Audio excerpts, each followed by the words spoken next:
Meu coração ainda é muito terreno e ainda experimento um certo prazer em ver o meu ouro. Mas não posso apalpá-lo. Isto é um começo de punição na vida em que estou. Parece que quanto mais tempo se passar, mais sofrerei por minha avareza terrena. O codificador, valendo-se de médiuns confiáveis, entrevistou centenas de espíritos, em graus evolutivos diversos, realizando, assim, pesquisa própria, que lhe trouxe vasto conhecimento da vida que se desdobra no além. Doloroso aprendizado. Se, durante a vida terrena, a alma passou distraída, sem outra preocupação senão a de satisfazer seu próprio egoísmo, após a morte, pode não ultrapassar os planos grosseiros. Nesse caso, o estacionamento verifica-se na extensa zona a que nos referimos no capítulo anterior, que possui 1000 quilômetros de profundidade. Isto sem nos referirmos às zonas das trevas, em regiões ainda mais densas e inferiores, há um certo amargor, quando isso ocorre, porque herdeiros da luz, intuitivamente, todos desejamos usufruir das moradas sublimes criadas pelo coração amoroso de nosso Pai Celestial. André Luiz, médico e cientista desencarnado no Rio de Janeiro, passou 8 anos nas zonas inferiores, antes de ser recolhido à área hospitalar de nosso lar. Ele descreveu a região umbralina, onde se encontrava, pouco antes de ser recolhido para tratamento na esfera mais alta. A paisagem, quando não totalmente escura, parecia banhada de luz alvacenta, como que amortalhada em neblina espessa, que os raios de sol aquecessem de longe. Depois de muito sofrimento, compreendeu que os princípios puramente filosóficos, políticos e científicos se apresentavam agora como extremamente secundários para a vida humana. O problema religioso era prioritário. Tinha sede de fé. Não fora um criminoso, mas esteve absorvido pela filosofia do imediatismo. Segundo sua própria avaliação, não teria passado de um egoísta, filho de pais talvez excessivamente generosos, conquistara meus títulos universitários sem maior sacrifício, compartilhava os vícios da mocidade do meu tempo, organizar o lar, conseguirá filhos, perseguir as situações estáveis que garantissem a tranquilidade econômica do meu grupo familiar, mas, examinando atentamente a mim mesmo, algo me fazia experimentar a noção de tempo perdido, com a silenciosa acusação da consciência. Habitar a terra, gozar-lhe os bens, colher as bênçãos da vida, mas não lhe restituir a ceitil do débito enorme. Tivera pais, cuja generosidade e sacrifícios por mim nunca avaliei, esposa e filhos que prendera, ferozmente, nas teias rijas do egoísmo destruidor. Possuíra um lar que fechei a todos os que palmilhavam o deserto da angústia. Deliciara-me com os júbilos da família, esquecido de estender essa bênção divina à imensa família humana, surdo a comezinhos deveres da fraternidade. Durante esse período na região nevoenta, muitas vezes pensou em enlouquecer. No entanto, a consciência continuara vigilante. Vivera em um estranho vórtice. Caminhara sempre, sem destino, presa do medo. Raras vezes conseguira dormir, sentir a fome, aqui e ali colhera verduras que lhe pareciam silvestres, a sede castigara-lhe as entranhas, atirara-se, então, aos filetes de água na paisagem escura. Muitas vezes, sugou a lama da estrada. Frequentemente, escondeu-se das enormes manadas de seres animalescos, que passavam em bando, sedentos como feras. Ouvir acusações cruéis, que buscas infeliz. Aonde vais, suicida? Não conseguia compreender a pecha de suicida, já que lutara bravamente, por muitos dias, no leito hospitalar, contra a morte que se instalara a partir de um câncer intestinal. Mais tarde, veio a saber que malbaratara o corpo físico e que partira da terra antes do tempo, pelo suicídio inconsciente.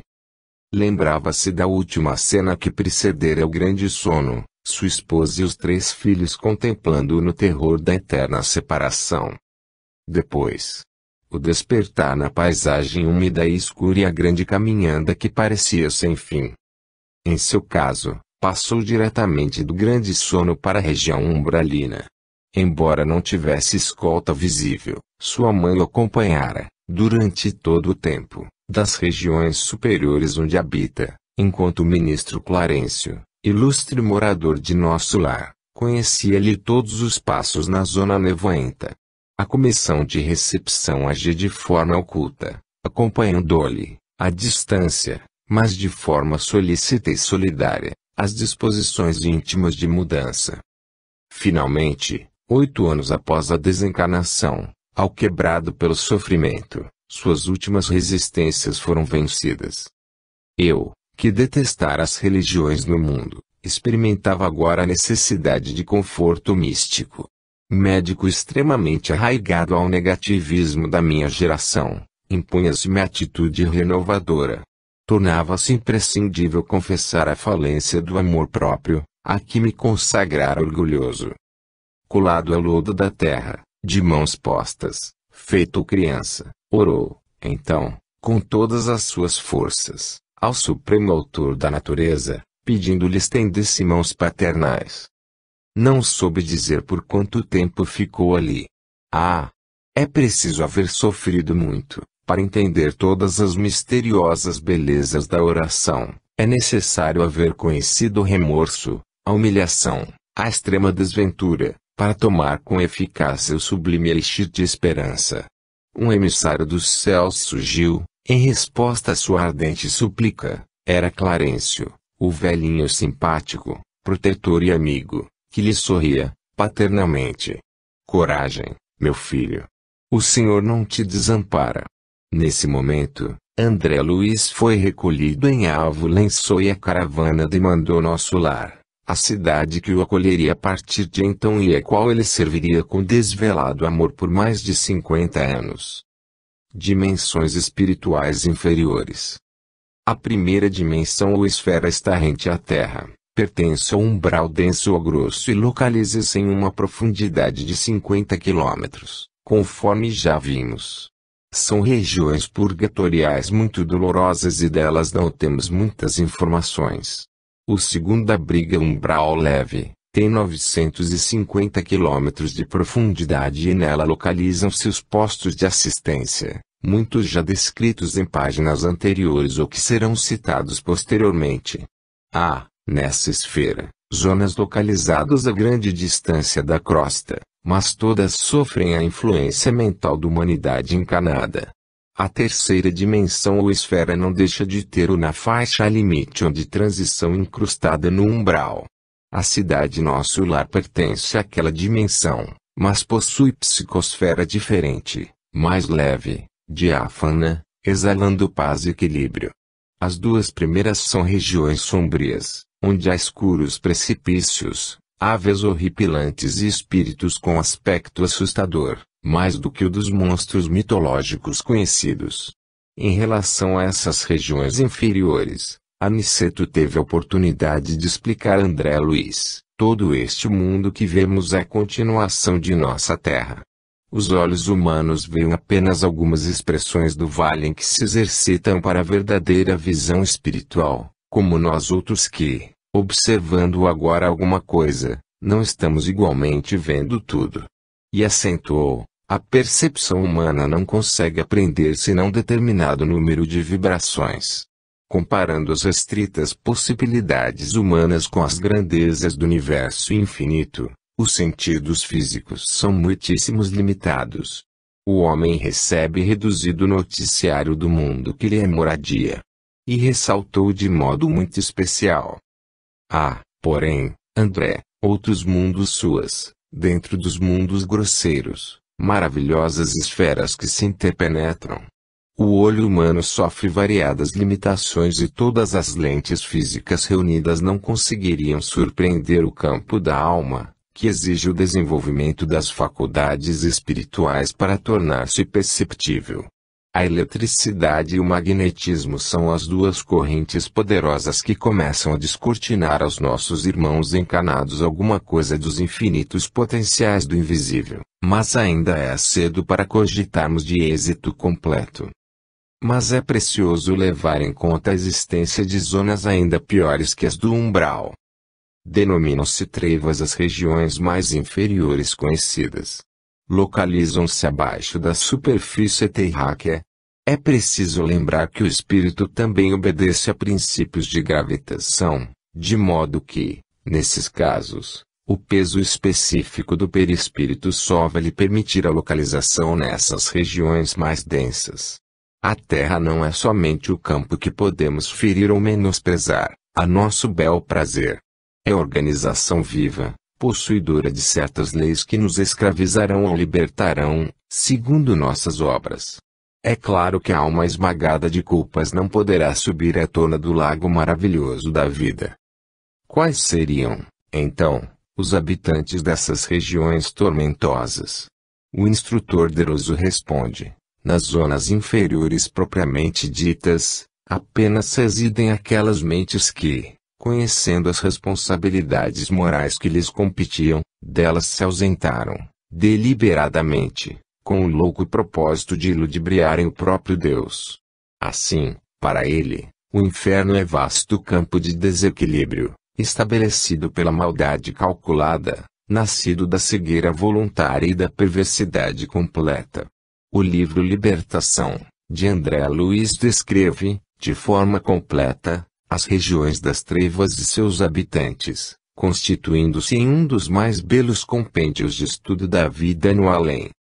Vejamos exemplos de almas que enveredaram pelo caminho do crime e a situação em que vieram a encontrar-se depois da desencarnação, conforme as confissões feitas através da mediunidade de Chico Xavier, recolhidas no livro Vozes do Grande Além.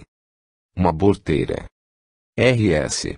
Entidade não identificada, utilizou suas cordas vocais e seu cérebro para comunicar-se na sessão mediúnica do grupo Memei, em Pedro Leopoldo, cidade natal do médium. Mensagem essa que se encontra na íntegra no livro Vozes do Grande Além, da qual reproduziremos parte.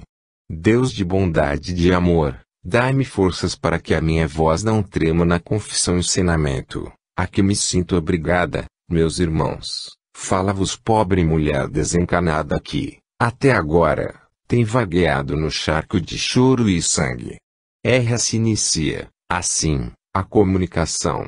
Em seguida, contou que era médium, na encarnação que deixara, tendo recebido a benção do conhecimento espírita, fora preparada pelos benfeitores espirituais para servir aos semelhantes, através de suas faculdades de cura mediúnica, de forma gratuita, em especial para as parturientes.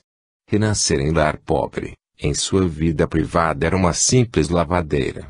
Viúva aos 30 anos, com uma filha para criar, trabalhava nessa função modesta, conhecendo muitos sacrifícios. Com o tempo, porém, deixou-se seduzir pela ideia do dinheiro fácil, esqueceu-se das lições doutrinárias e engajou-se em senda tormentosa. Muitas senhoras reclamaram minha colaboração e muitas outras foram chegando, que me pediam o concurso para delinquência disfarçada em salvação social. Moças de diversas procedências, damas jovens acostumadas à preguiça e à irresponsabilidade, ofereciam-se à minha porta, pagando alto preço por meus serviços. O dinheiro era tentador e as sumas eram largas. A atividade era fácil. O passe magnético com a administração de algumas drogas, aparentemente simples, davam resultados perfeitos. E sem ouvir as sugestões do nosso amigo Dr. Bezerra, que procurou afastar-me das sombras, enquanto era tempo, devotei-me de corpo e alma às trevas crescentes que se avolumaram em minha porta. Sua filha de meia tornara-se menina e moça. R.S. procurou poupá-la do trabalho digno, internando-a num colégio elegante e ofertando-lhe chapéus, vestidos, joias e adornos, tudo que estivesse à altura de sua beleza física. Sua filha era bela e devia brilhar no campo social, assim pensava. Para obter sempre mais dinheiro, R.S. trabalhava na indústria do aborto. 10 anos se passaram. A conta bancária avolumara-se, expandira os negócios para outros bairros, auxiliada por 2 companheiras, devidamente treinadas para procurá-la somente nos casos difíceis.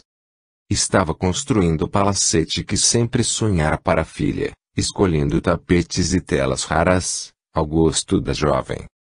Edmeia tinha seu próprio carro, comparecia a festas e reuniões mundanas, impressionando sempre pela beleza bem adornada. Tudo parecia correr a contento, quando, certa noite, alguém lhe bateu à porta. Era uma de suas auxiliares, dizendo-lhe que havia atendido mal uma cliente. R.S. insistiu em saber se realmente a moça podia pagar, para dar-lhe a devida atenção, recebendo resposta positiva. Quando lhe trouxeram a moça desmaiada, a esvair-se em sangue, reconheceu o corpo de Edmeia, sua própria filha.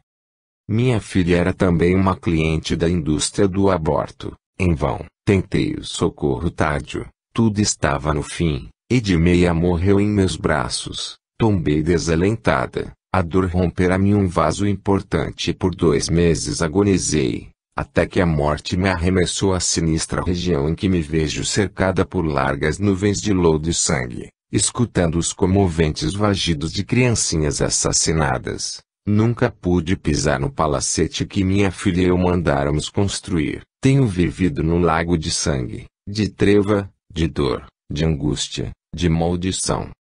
Somente agora, depois de muito orar e padecer, ouvi novamente a voz de Dr. Bezerro, o nosso amado benfeitor. Um novo serviço ser-me-á confiado.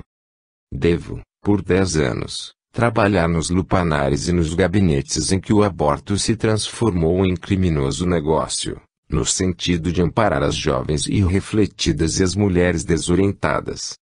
Devo evitar que o infanticídio se processe, oferecendo minhas forças para que algum entezinho possa escapar à foice sanguinolenta manejada pela mulher esquecida da própria alma. Devo servir por 10 anos nesse laborioso caminho cujas misérias conheço, para, depois, experimentar, por minha vez, a dor de tantas crianças que as minhas mãos sufocaram. Minha palavra não tem outro objetivo senão este: implorar a esmola da oração em meu benefício e acordar as mulheres, nossas irmãs, para que não se afastem da bênção de Deus. Um fratricida. Outro depoimento feito através de Chico Xavier, recolhido também pela psicofonia. A mensagem é do Espírito F. Cunha. O espírito comunicante apresentou-se com forte fixação mental, repetindo constantemente as cenas destrutivas das quais foi protagonista e que desestruturam o seu psiquismo. Onde estou? Que vozes imperativas são essas que ordenam a exteriorização de minha palavra? Sinto-me extremamente cansado. Não tenho ideia de rumo. Perdi a noção do caminho. Sequei a fonte de minhas lágrimas.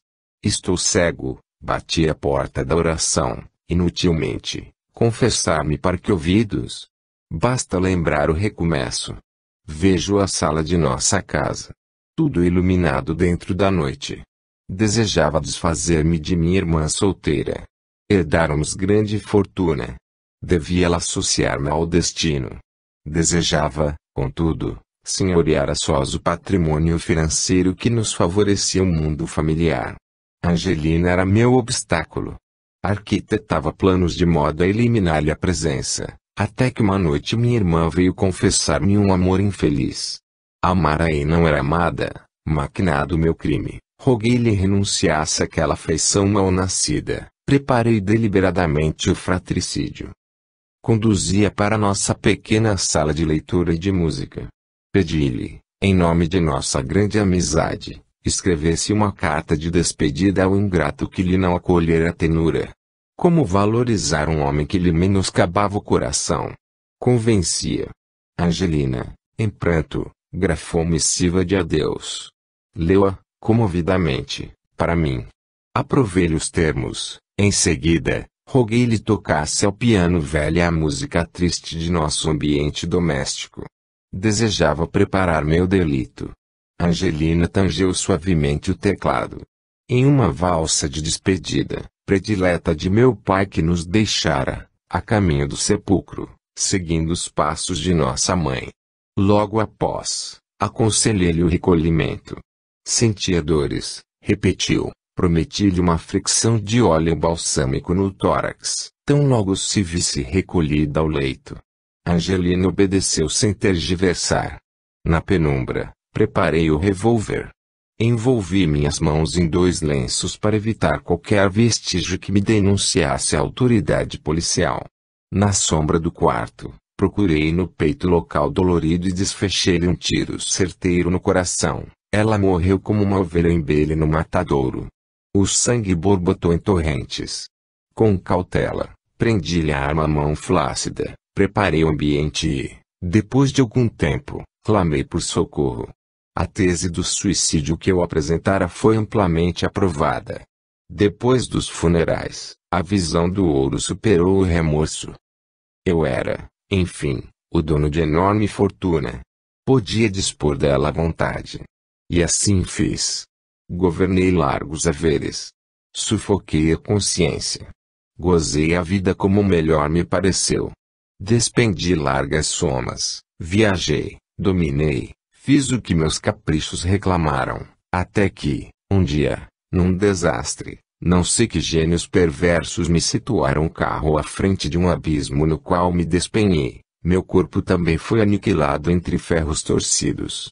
Mas, desde então, sou como que uma esfera sombria, pergunto às trevas a que me recolho, onde está o poder do tempo, para fazer que minhas horas recuem, a fim de que meus braços se mobilizem antes da fatal deliberação. Pergunto onde vive a morte, para que ela, com seu ancinho infernal, me decepe a consciência. Ninguém me responde. Ouço gargalhadas. Ouço gênios infernais que talvez estejam associados ao meu crime, mas que eu não posso divisar em sua feição exterior, porque, se tudo ouço, nada vejo, estou mergulhado nas trevas. Minha alma sente-se jungida ao remorso, assim como a lenha está presa ao fogo que a consome. Já gritei minha desdita aos 4 cantos da terra. Suplico um amparo que nunca chega. Trago comigo o inferno no coração. O remorso persegue-me, inalterável. Revejo o crime praticado. Sangue, sangue em minhas mãos, sangue na minha vida, sangue no meu coração. Aonde irei? Para quem repetirei minha terrível história? Sou um fantasma no cárcere do remorso tardio. Ponto. A culpa é meu aguilhão. As histórias verídicas de R.S.F. Kuhn ilustram o drama dos que vivem nas regiões inferiores. Resta-lhes apenas a oportunidade de recomeçar, em uma nova vida, quando a roda do destino assim o permitir. No livro de nossa autoria, A Obsessão e Suas Máscaras, tivemos oportunidade de analisar alguns reflexos do complexo de culpas sobre a fisiologia do corpo espiritual e nos processos graves de fixação mental e monoideísmo. O caso de Antônio Olímpio e do filho Luiz é extremamente ilustrativo quanto aos desvarios da consciência culpada. Recomendamos vivamente os livros Instruções Psicofônicas e Vozes do Grande Além, todos com mensagens recebidas por Chico Xavier, através da incorporação ou psicofonia. Como os espíritos inferiores não devem dar testemunhos pessoais pela escrita, aí, nesses livros citados, o leitor poderá acompanhar depoimentos impressionantes de alguns destes que habitam as zonas inferiores e que receberam ajuda e encaminhamento nas sessões de desobsessão do Grupo Meimei, em Pedro Leopoldo, Minas Gerais. Há também a descrição dessas regiões atormentadas e relato de casos, enfocando seus habitantes, em vários livros da coleção Andréa Luiz. Capítulo 6. Adaptação à vida nova. 1. Recebendo assistência. A vida é um fio cujo novelo deve estar com Deus, porque não se ouve por aqui ninguém a falar de morte e sim de vida estuante e bela. Sérgio Tadeu R. Bati. A adaptação ao outro lado da vida varia de acordo com o grau evolutivo do espírito. Para a imensa maioria dos desencarnados de evolução espiritual mediana, ela não se faz senão lentamente, influenciada por inúmeros fatores. Para os de condição inferior, a permanência nos planos da sombra representa sofrimento em graus diversos, vida desorganizada, serviços cruéis ou aprofundamento nos caminhos improdutivos da ignorância, com requintes de maldade. Os assuntos pendentes de toda a ordem, financeiros, emocionais, afetivos e, principalmente, o complexo de culpa, trazidos da crosta, vão exercer papel preponderante no estado de ânimo dos convalescentes espirituais, influindo, diretamente, na adaptação deles vida nova. Mais adiante, baseando-nos, especialmente, nos depoimentos dos desencarnados, destacaremos alguns tipos mais comuns de interferência recíproca negativa entre a humanidade encarnada e a desencarnada, bem como ressaltaremos as ações positivas de ambos os lados, que os elevam e equilibram. Teremos oportunidade também de discutir o aguilhão da consciência culpada, nos casos de suicídio e analisar outros casos especiais de adaptação. Antes, porém, destacaremos os tipos diversificados de assistência oferecidos pelo mundo espiritual aos merecedores dela, internados nos seus institutos especializados, sempre ricos em tecnologia e solidariedade, e que são indispensáveis no refazimento e na reconstituição do psicossomo perispírito, logo após a desencarnação. Vejamos alguns depoimentos das cartas-mensagens. Carlos Alberto Andrade Santoro. Acordei, achava-me num educandário hospital dirigido por antigos benfeitores de São José do Rio de Preto. Meu bisavô Santoro me afagava e minha tia Maria me falava com bondade, mas não precisaram doutrinar-me quanto à grande renovação. Compreendi que, mesmo nós, os espíritos da mocidade e da madureza, ao que penso, não nos achamos assim tão preparados para a transferência de plano, como julgamos. Porque o choro do Antoninho Carlos me arrasava e as lágrimas do Senhor e de minha mãe catam sobre minha alma como se fossem gotas de algum ácido que me queimam por dentro todas as energias do coração. Esse é mais um trecho da carta do nosso já conhecido Carlos Alberto, capítulo 3, dirigida a seus pais. Sem acompanhar, conscientemente, a travessia, Carlos Alberto acordou no hospital, no qual foi internado para tratamento. Ele não precisou que o doutrinassem para se inteirar da verdade, mas lamentou a falta de preparo dos seres humanos para a morte, inclusive dos que estão convictos da imortalidade, como ele próprio. Este é um traço característico, constante da imensa maioria dos habitantes dos dois planos. Mauro Lira, desencarnado aos 15 anos, por atropelamento, em julho de 1977, em São Bento do Sapucaí, São Paulo, expressou sua decepção ao perceber que a escola-hospital onde estava internado não pertencia à crosta terrestre. A princípio, sofri o que não esperava. O choque foi nosso, porque, na segunda-feira, o atropelamento me estendeu no chão. Não tive dores. Tive ansiedade, um sono que me tomou inteiramente.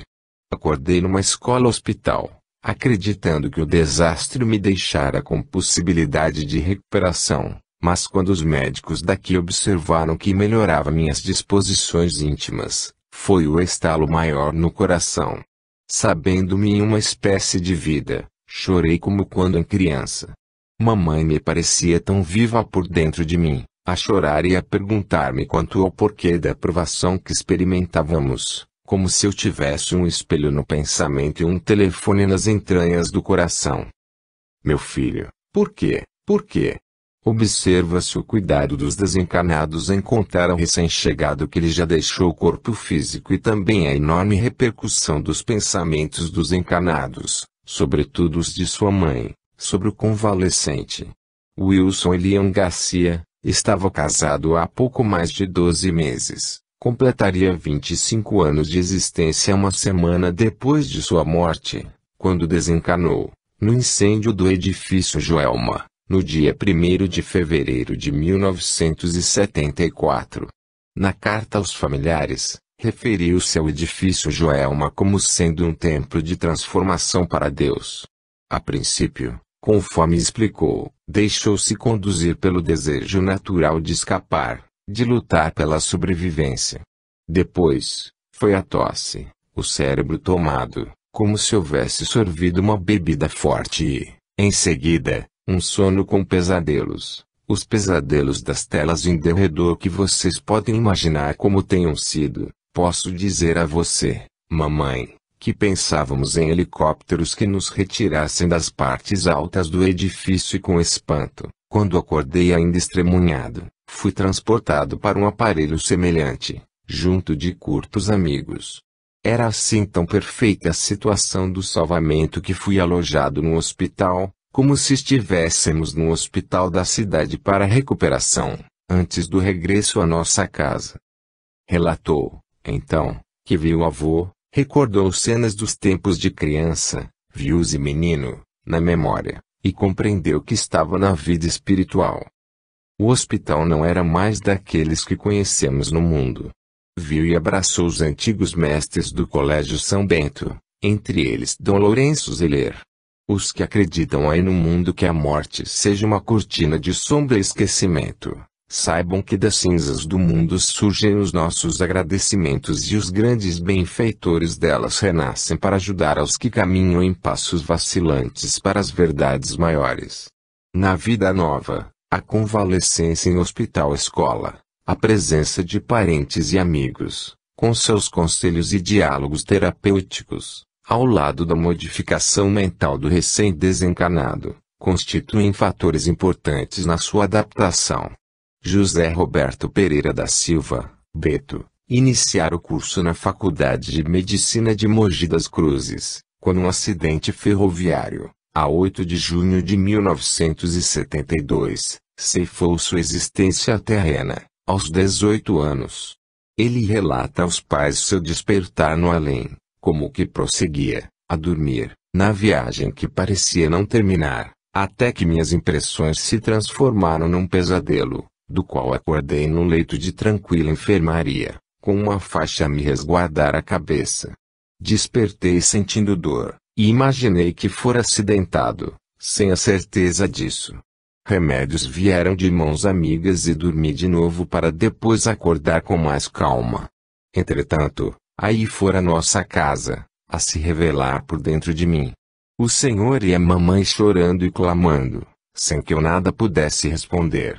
Acilino Luiz Pereira Neto, desencarnou em Anicuns, Gu, juntamente com seu irmão Fausto, em decorrência de um choque de veículos. Seu pai, Celso Luiz Pereira de Mossâmedes, cidade histórica de Goiás, a qual se refere o comunicante nas linhas que transcrevemos. O sono veio rápido, um sono de injeção maciça quando a pessoa se vê obrigada a entregar-se sem qualquer resistência.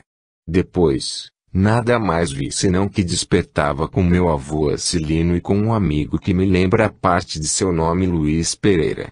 Tia Raquel Bailão me disse que Fausto e eu fôramos transportados para uma escola-hospital ligada a Mossâmedes, informando que estávamos sob a proteção de Santa Damiana da Cunha. José Roberto Pereira Cassiano, era muito ligado a Deus, através da arte, tendo desenvolvido, na vida terrena, atividades como desenhista, projetista, pintor, decorador e fotógrafo, em cursos realizados em faculdades paulistas, Protec, FAAP, e AD em Foco.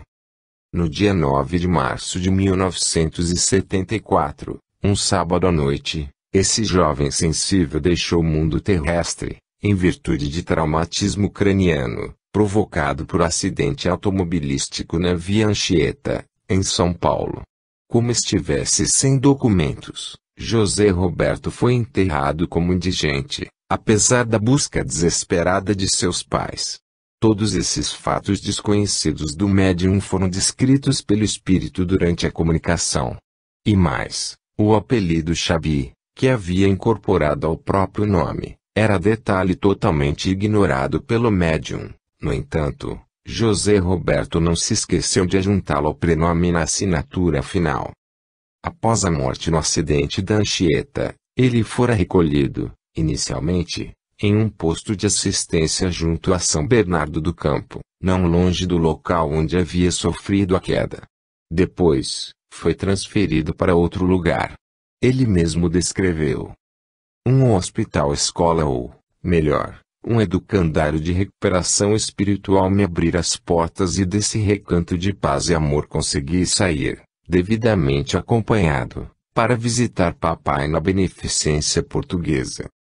É que o seu pai tinha sido internado às pressas, com problemas cardíacos, no Hospital Beneficência Portuguesa, um dos mais conceituados da capital paulista.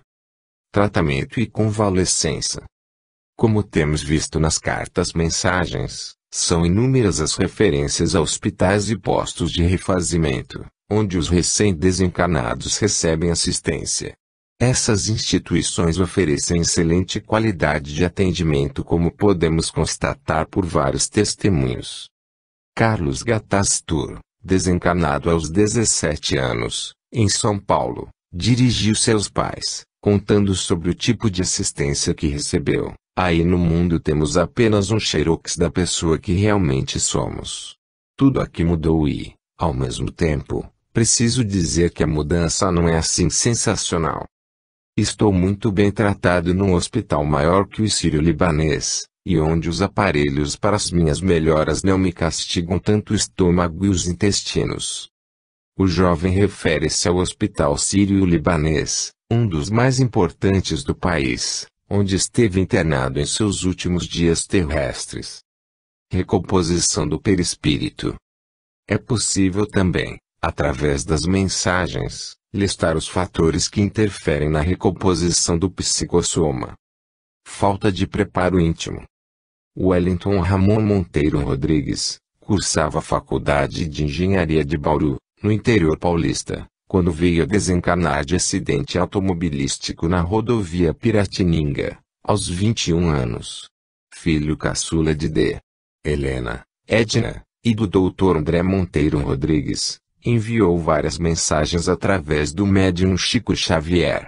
Eis um trecho de uma delas. Posso dizer-lhes que o nosso corpo aqui não está isento dos resultados difíceis que remanescem dos acidentes.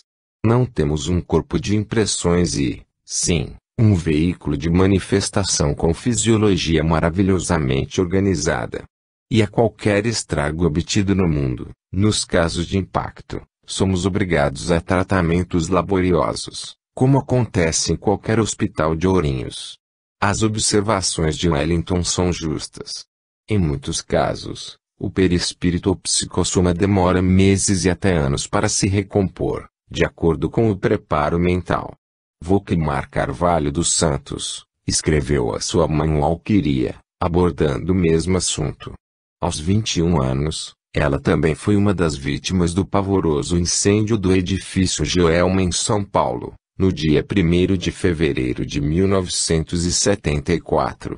Depois de recordar todo o drama pelo qual passou naquele triste dia, referiu-se aos demais companheiros que estavam ainda mais desesperados, ante o cerco do calor, das chamas e da fumaça, e revelou que no seu íntimo ela sabia que era preciso aceitar a passagem.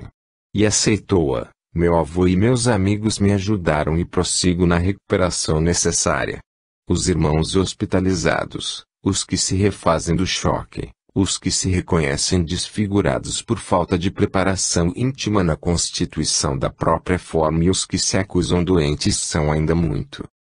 Volquemar ressaltou um ponto importante, a falta de preparação íntima. A mente, sendo a indutora do processo de reconstituição do perispírito, não fica difícil concluir que a falta de preparo espiritual leva a desfigurações e desequilíbrios, conforme o relato da jovem. Duração do tratamento. Como já vimos, em muitos casos, o tratamento é laborioso. Recolhamos alguns exemplos mais. Marco Antônio Pérez Fernandes, falecido, aos 21 anos, de acidente automobilístico, em Caraguatatuba, São Paulo, explicou a seus pais a extensão do seu tratamento no mundo espiritual. O trauma que sofri foi bastante longo, não sei precisar de quantos meses. Ainda me vejo na posição de convalescente que muito pouco se refaz no domínio das próprias forças. Tânia Paz Leme de Barros, desencarnou no Rio de Janeiro, aos 22 anos, vítima de acidente automobilístico. Escrevendo aos familiares contou que ainda estava hospitalizada, Estamos como quem se abraça num cais de muito carinho e de muito amor, acenando lenços molhados de nossas lágrimas. Lágrimas de gratidão a Deus, porque, graças a Deus, não choramos sem conformação. Estou bem. Ainda hospitalizada. 6 meses não dão para o refazimento que se precisa. Celso Maeda desencanou, aos 39 anos, de acidente aéreo, no dia 18 de agosto de 1992, em Navegantes, Santa Catarina, juntamente com seu irmão Francisco. Depois de descrever todos os lances do triste acontecimento, patrocinado por um ciclone de grandes proporções, Celso Maeda referiu-se à fugaz esperança que tiveram vendo o mar à frente, para logo depois caírem sobre um banco de areia, onde todos os ocupantes do avião terminaram seus dias terrestres. Mas eles não estavam esquecidos de Deus. A água marinha encharcada de areia penetrava-nos os pulmões e quando me vi totalmente esmagado, nada sabendo de meu irmão e dos companheiros que nos aguardavam a viagem, quando no auge do meu desespero íntimo, vi que uma senhora caminhava naturalmente sobre as águas e, ao abraçar-me, solicitou-me concentrar na fé em Deus e me disse: "Meu filho, você está conosco. Sou a sua avó e, que venho retirá-lo da areia. Seu avô Tsunezaemon retirará seu irmão. Haverá socorro para vocês todos. O piloto e o copiloto serão resguardados." Depois de pronunciar estas palavras, aquela mulher que me parecia tão frágil me carregou nos braços, colocando-me em terra firme. Francisco chegou depois ao mesmo local em companhia do avô. Celso continuou descrevendo a missão de socorro que se estendia aos 2 pilotos, o seu espanto ao ver 2 corpos franzinos como os de seus avós conduzindo-os nos braços e acentuou: "Fomos transportados por outro avião mais complexo até um abrigo hospitalar que nos recebeu com espírito de inesperada beneficência, onde estamos até hoje em reajustamento, mas com a possibilidade de visitar as nossas famílias e confortar os nossos entes amados. Esperamos para bom tempo a matrícula em uma legião de trabalhadores na seara do bem." Quando deu esta comunicação através do médium Chico Xavier, a 26 de fevereiro de 1993, da qual extraímos um pequeno trecho, já haviam se passado 7 meses desde o acidente, e Celso Maeda ainda estava em tratamento, embora de forma mais atenuada. Influência do estado de espírito. Marco Antônio Migoto, caso número 23 de A Vida Triunfa, afirma: pela psicografia, a sua mãe, Lucila, é preciso praticar a aceitação como se exercita qualquer esporte. De fato, a aceitação da desencarnação é uma das frentes de luta de Doutora Kubler-Ross no trato com os pacientes terminais. Como se vê, esse é um imperativo nos 2 planos da vida.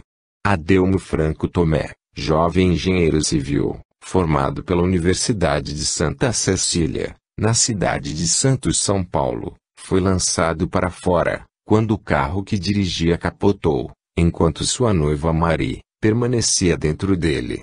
Ele desencanou, ela sobreviveu. Recolhido ao mundo espiritual, um enfermeiro, que velava por ele, incumbiu-se de dizer-lhe que perdera o corpo físico.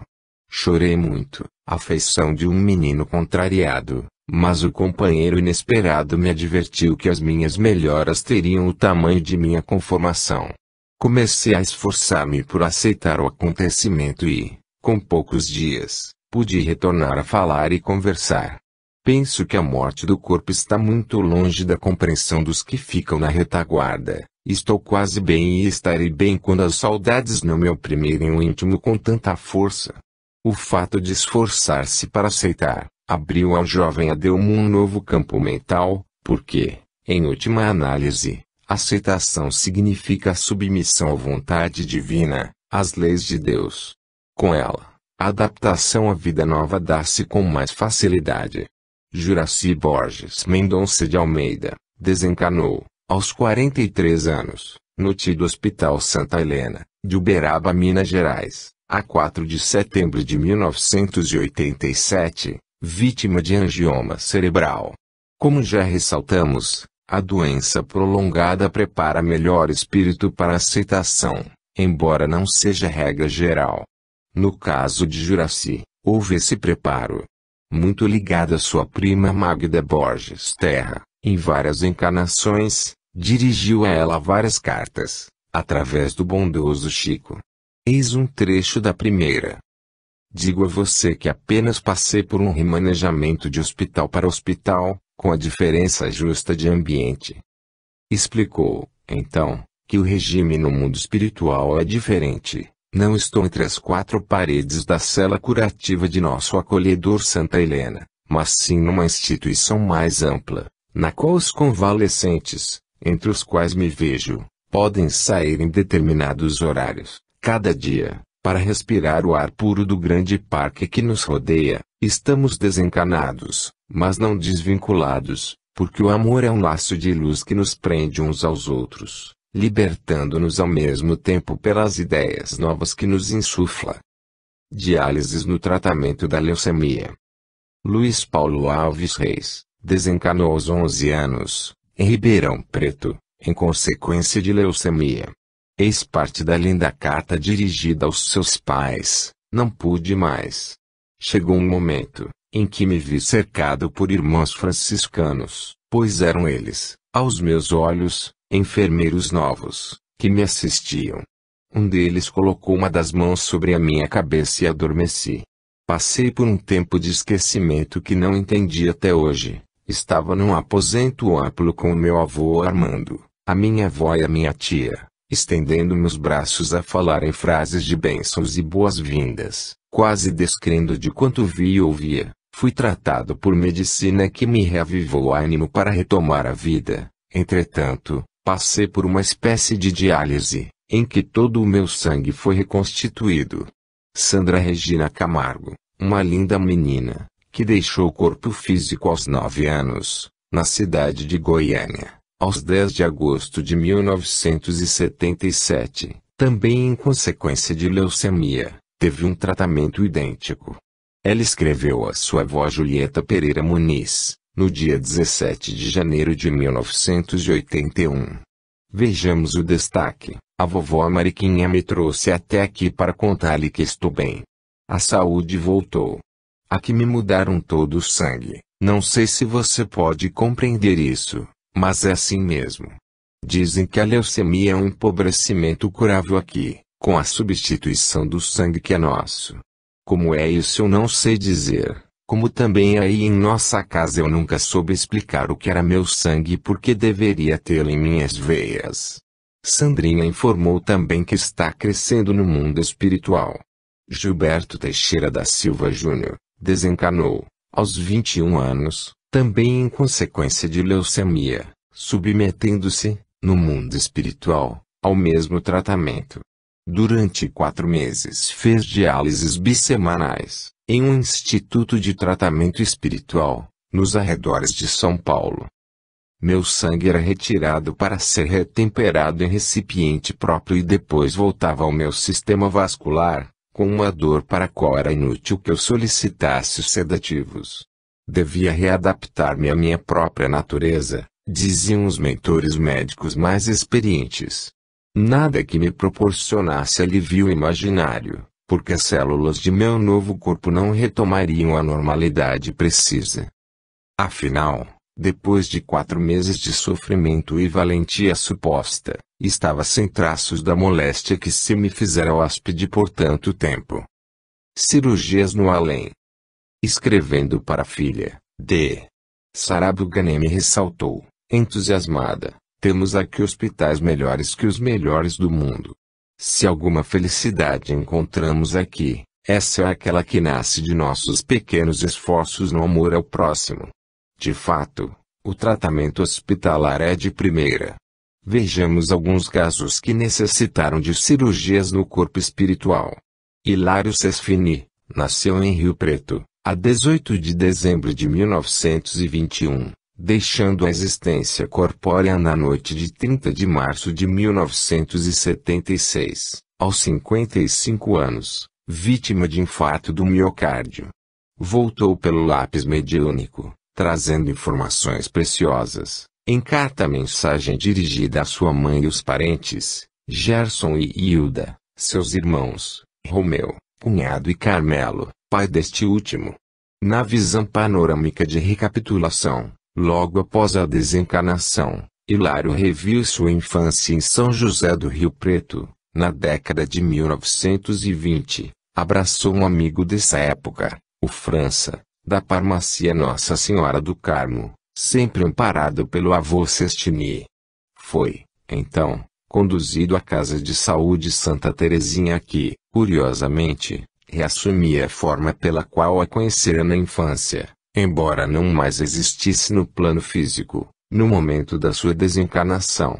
Hilário descreve o tratamento. Um leito alvo e um médico, que me disse ser companheiro de nosso estimado Dr. Marati Descartes Freire Gameiro, me cirurgiou o tórax. Estive alguns dias acamado. Descrever as visitas e as pessoas que reencontrei é tarefa impraticável para mim, por enquanto. 2 médicos me declararam estar na posição de auxiliares dos nossos amigos Dr. Fritz Jacobs e Dr. Aguinaldo Pondé. E ainda me pergunto quem são. Como vemos, o comunicante refere-se a fatos muito curiosos em sua carta.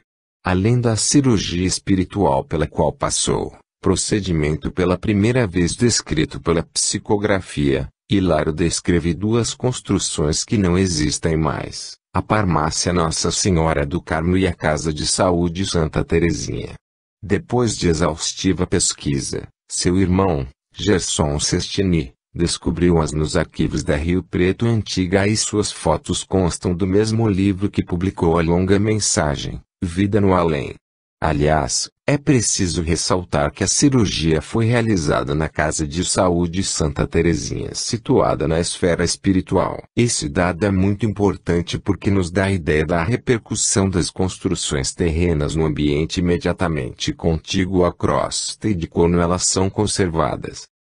Procurado pela família Sestini, para esclarecimentos sobre esses fatos, Chico Xavier deu essa explicação que consta do mesmo livro. Os amigos espirituais costumam se referir a construções antigas que permanecem na retaguarda de construções atualizadas, até que as entidades ligadas a esses conjuntos habitacionais os abandonem por não mais necessitarem deles nos vínculos mentais que, de certo modo, os retêm a determinadas paisagens do seu próprio pretérito.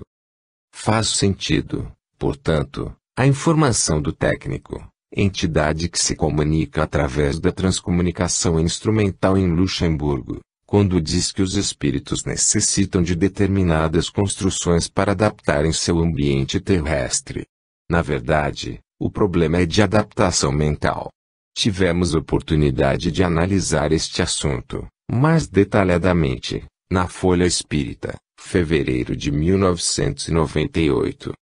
Neste artigo da FI, referindo-me ao duplo dos objetos materiais, chamei a atenção para mais 2 informações importantíssimas relatadas por Chico Xavier.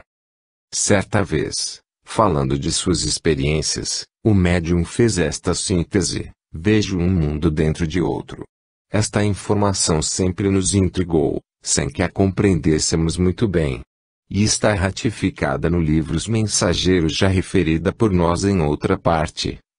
Porém, André, outros mundos sutis, dentro dos mundos grosseiros, maravilhosas esferas que se interpenetram. Ainda assim é preciso buscar explicação para os duplos dos objetos inanimados. Eles ganhariam vida a partir do molde mental? Por quanto tempo persistiriam? Outro ponto para a meditação. No livro Mandato de Amor, Chico Xavier narra um fato curioso que dá o que pensar.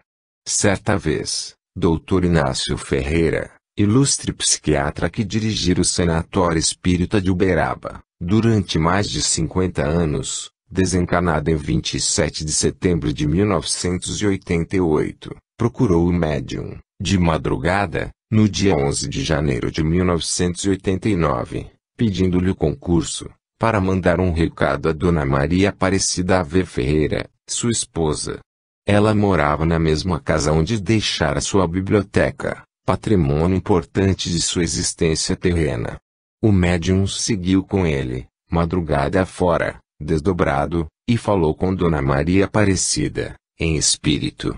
Pediu a ela, em nome do Dr. Inácio, que não doasse seus livros, porque ele estava ali, pedindo-lhe isso. Ao lado do médium, o médico insistia. Diga a ela que, em meus momentos de descanso, este é o pouso bendito que busco para rever os velhos assuntos, a meditar na bondade divina. Eu preciso de meus livros, Chico. Ficamos pensando, quando lemos este relato, se ele utiliza os livros para leitura e se não os tirar do lugar, de que forma os consulta? Existiriam duplos desses livros que pudessem ser compulsados? Estamos seguros de que conhecemos muito pouco do mundo espiritual e das coisas que nos cercam. Aliás, os amigos espirituais afirmam isso. Nos círculos carnais, para atendermos aos nossos enigmas evolutivos ou redentores, somos fracos prisioneiros do campo sensorial, prisioneiros que se comunicam com a vida infinita pelas estreitas janelas dos 5 senados. Não obstante o progresso da investigação científica entre as criaturas terrenas, o homem comum apenas conhece, por enquanto, na 8ª parte do plano onde passa a existência. A vidência e a audição, as 2 portas que lhe podem dilatar a pesquisa intelectual, permanecem excessivamente limitadas. Só conhecemos uma 8ª parte do plano terrestre. Mais do que nunca, vemos que Newton tinha razão, ao referir-se à pobreza do conhecimento humano, em relação ao universo, à sua própria natureza e às coisas que o rodeiam. O grande físico sentia-se como alguém catando conchinhas na praia, diante do imenso oceano a ser desvendado. Na verdade, estamos no beabá das realidades do mundo espiritual. Mas voltemos à análise das cirurgias espirituais e deixemos este assunto intrigante para um próximo trabalho. Meningite X cirurgia. Gabriel Espejo Martínez contava 25 anos, quando foi vítima de uma meningite fulminante. Era filho único e residia em Campinas, interior de São Paulo. Eis um trecho de sua carta. Minhas sensações por dentro estavam intactas. Ouvia tudo o que se falava em derredor de meu leito. Reconheci que me transportavam para socorro no rumo do amparo hospitalar. No entanto, pouco a pouco, entrei num sono profundo do qual não podia me desvencilhar. O resto ainda não sei, a não ser que acordei numa sala de tratamento com a cabeça enfaixada. Chamei por meu pai, por minha mãe, pedi o apoio de alguém que esclarecesse sobre as ocorrências das quais não tinha consciência. Mas um enfermeiro me advertiu que fora cirurgiado por um médico, o Dr. Mario Gatti. Lembrei-me que esse benfeitor já não era da terra e serenei-me o quanto pude. Um pouco mais tarde tomei contato com o amigo da medicina que me amparava, além de outro benfeitor que se identificou como sendo outro médico, o Dr. Guilherme da Silva. Aconselharam-me. Esclareceram-me que a meningite fora patente em meu caso, com todo o seu impacto fulminante. Além disso, trazia em meu cérebro estruturas complexas que haviam exigido trabalho operatório. Dr. Mario Gatti era cirurgião nascido na Itália e falecido em Campinas, em 1964, enquanto que o Dr. Guilherme da Silva era médico sanitarista, nascido na cidade do Rio de Janeiro e desencarnado também em Campinas, em 1912. Esse trecho da primeira carta de Gabrielzinho faz-nos pensar que o conhecimento do corpo espiritual vai levar a um outro tipo de terapêutica. Nós sabemos que o tratamento de meningite não é cirúrgico, no entanto, as análises feitas por médicos no mundo espiritual impuseram essa medida, no caso de Gabrielzinho, para a cura dos tecidos no corpo sutil. Fica aí a anotação. Luiz Roberto e Paulo Fernando Haddad França, com 15 anos e 19 anos, respectivamente, residentes em Franca, São Paulo, despediram-se da vida física no mesmo acidente de carro, no dia 3 de julho de 1982. Escrevendo a seus pais a 28 de abril de 1984, Luiz Roberto teve oportunidade de dizer: depois de 2 dias, após o nosso despertar, referindo-me ao Paulo e a mim, fomos transportados para uma clínica de socorro, não longe da nossa cidade, onde Paulo e eu fomos cirurgiados